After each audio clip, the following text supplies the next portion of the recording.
Susukatin natin po yung kanyang mula sa balikat. Susukatin po.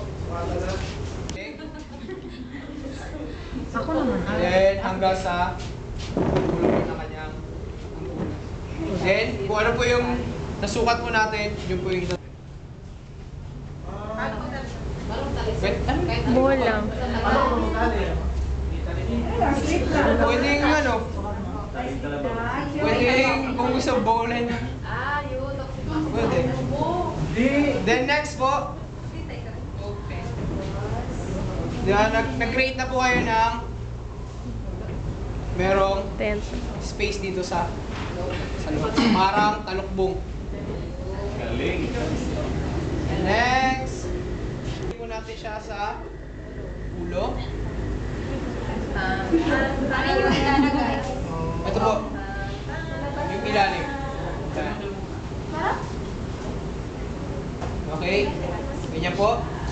Kung yung injury niyo po ay nasa likod. Yung injury natin ngayon ay nasa likod. Meron po siyang sungay. Zini. Ano ba yung ginagawa? Meron yung antena.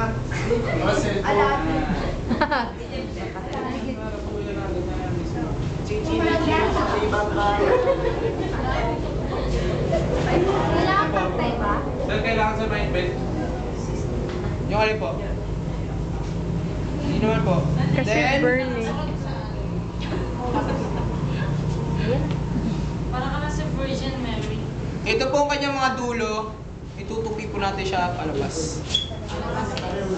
Hoy, tumapiro palabas. Guys.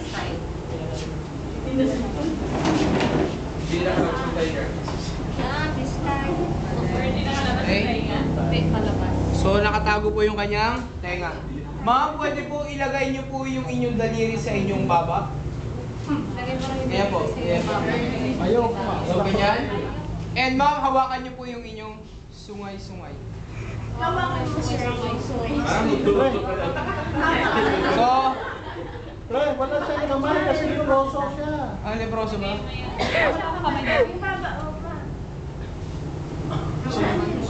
Libroso kasi Okay. walang kamay. Then, ilagay niyo lang po yung kamay niyo. Iikot po natin yung ating